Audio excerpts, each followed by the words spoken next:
Frogman ambitions, Jethro's underwater training and the seal in the cement pond. I still remember the first time I watched this stretch of episodes as a boy sitting cross-legged on the carpet in front of a flickering black and white set that my father had somehow coaxed into life with a coat hanger and a prayer.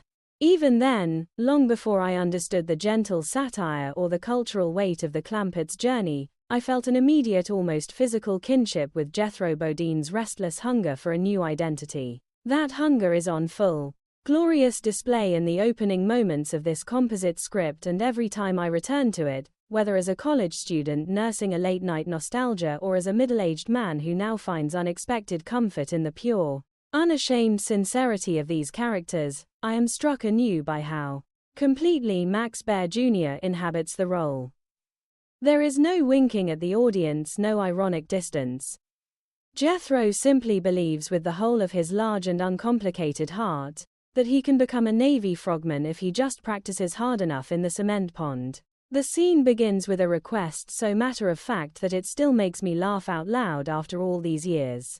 "Can I borrow your seal?" Jethro asks Ellie Mae, and when she quite reasonably inquires what for, he answers with the serene confidence of a man who has already decided his destiny, "I gotta practice being a Navy frogman." The exchange that follows is pure Beverly Hillbillies alchemy.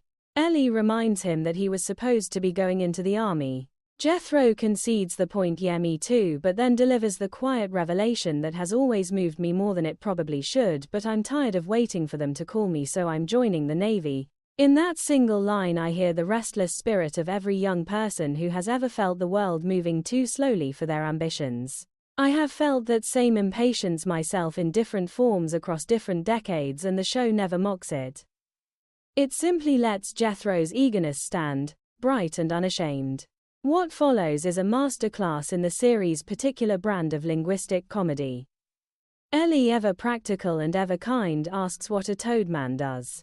Jethro's correction, "Not a toadman, a frogman," is delivered with the patient authority of a man who has recently acquired specialized knowledge and is eager to share it. When pressed further, he explains that a frogman does mostly what you call underwater demolition, blowing up stuff. The phrasing is perfect.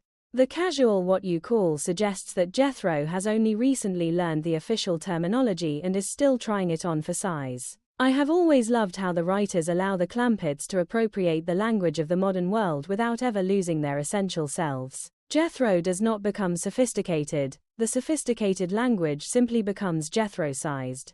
Then comes the detail that elevates the sequence from mere silliness into something approaching poetry. Jethro wants to train Raymond the seal to fetch dynamite down to me. The image is so specific, so cheerfully impractical that it lodges in the mind like a folk song. Ellie Mae's immediate and absolute refusal, "Oh no, my feel ain't coming no dynamite," is pure Donna Douglas, delivered with that sweet steel that always made her performance so much richer than the pretty tomboy label suggested. She loves her animals with a protective ferocity that feels completely real. When Jethro tries to coax Raymond into the water anyway, the physical comedy begins in earnest. I can still picture Max Baer Jr. in that ridiculous early attempt at a diving suit, all earnest concentration and clumsy limbs, trying to look like a deadly underwater operative while the seal played. One assumes by a patient animal actor simply goes about its own business. The surprise attack rehearsal that follows is one of those moments that reveals how carefully the show balanced physical farce with character. Jethro recruits Ellie Mae to play an enemy sentry. She is to walk guard duty along the dock. He will reach out of the water, grab her and drown her. The description alone is enough to make a modern viewer wince, but the execution is pure 1960s sitcom innocence. When Ellie startled stomps on his head, Jethro surfaces with the plaintive complaint that enemy sentries ain't supposed to stomp a frogman's head.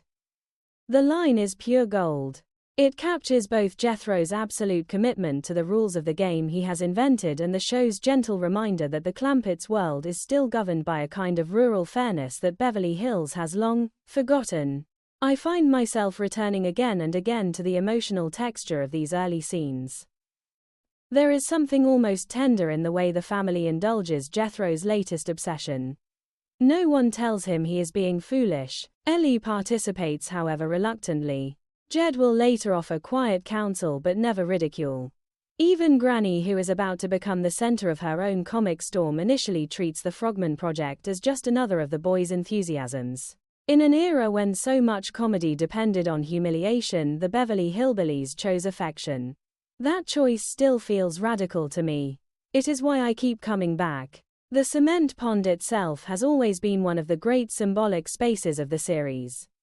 It is both a swimming pool and a body of water that the Clampetts insist on treating like a country pond. When Jethro submerges himself in it wearing tank flipper's mask and weights, he is literally immersing himself in the collision of two worlds. The pond is Beverly Hills luxury made humble by the family's refusal to treat it as anything special. Jethro's frogman training turns that luxury into a training ground for military adventure. The layering is exquisite. Every time I watch him surface gasping and triumphant, I feel a little surge of that same childhood delight I felt decades ago. The show never lost the ability to make the ordinary feel wondrous simply by filtering it through the Clampetts' eyes. There is also a quiet historical resonance that only became clear to me as an adult.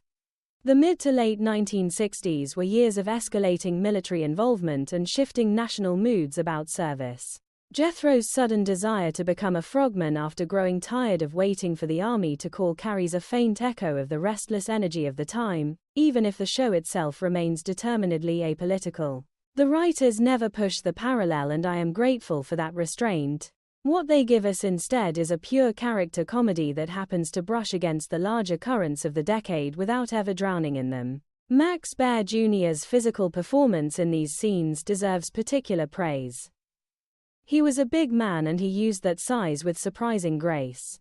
The way he moves underwater, or rather the way he sells the idea of moving underwater while clearly being a large fellow in a shallow pool, is a small miracle of comic timing. You believe he believes he is a deadly frogman. That belief is contagious. When he later explains to Uncle Jed that up here I think like a man but underwater I think like a frog. The line is both absurd and somehow profound.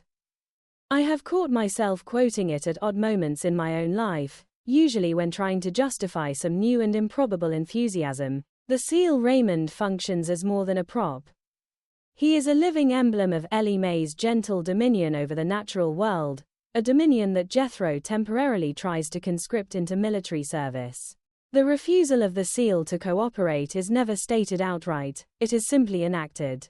Animals in the Beverly Hillbillies almost always retain their own agency, and that quiet insistence on the dignity of the non-human is one of the show's most overlooked charms. As the sequence unfolds, I find myself thinking about the larger pattern of Jethro's career experiments. This is not the first time he has tried on a new identity, and it will not be the last. What makes the Frogman episode special is the sheer physical commitment. He does not merely talk about being a frogman, he submerges himself, practices, ambushes and prepares demolition charges at the bottom of the family swimming pool.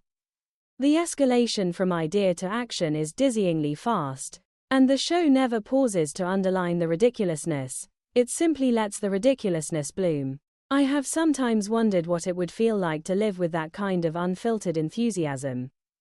Most of us learn somewhere along the way to hedge our dreams with practicality and self-protection. Jethro never learned that lesson and the series loves him for it. When he tells Ellie that he wants the seal to fetch dynamite, there is not a trace of irony in his voice. He has seen a problem how to deliver explosives underwater, and he has invented a solution that makes perfect sense within the logic of his own imagination. The fact that the solution is wildly unsafe and completely impractical is irrelevant.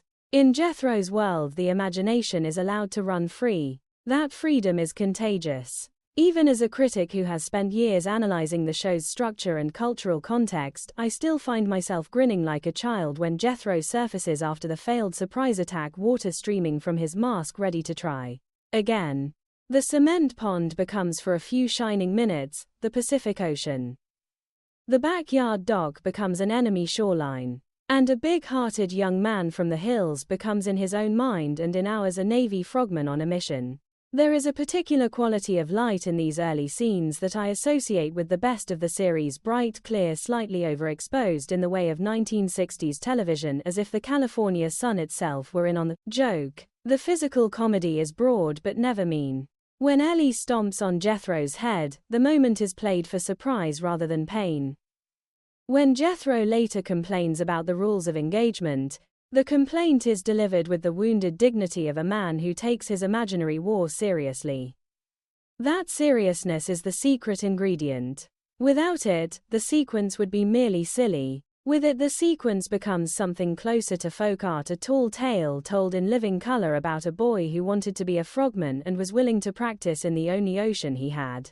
I have watched this opening stretch more times than I can count, and each viewing reveals some new grace note. The way Ellie Mae's voice softens when she talks about Raymond, the absolute conviction in Jethro's explanation of underwater demolition, the quiet patience with which the family allows the latest obsession to unfold.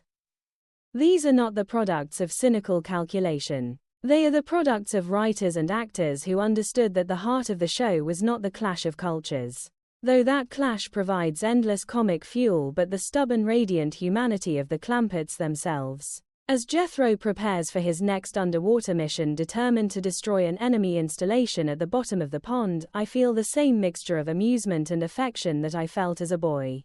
The world is about to become considerably more complicated. Granny's flu serum is already bubbling, the monster scare is only moments away, and the long glorious arc that will carry Jethro from frogman to astronaut to Confederate soldier is just beginning.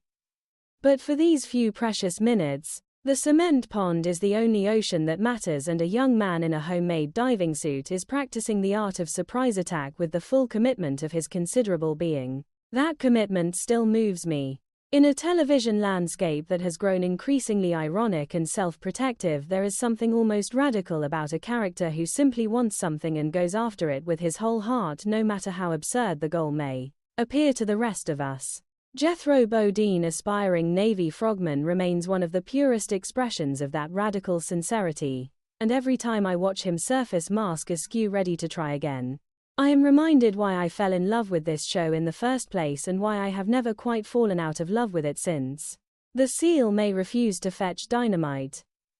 Ellie Mae may stomp on his head. The cement pond may be only a few feet deep.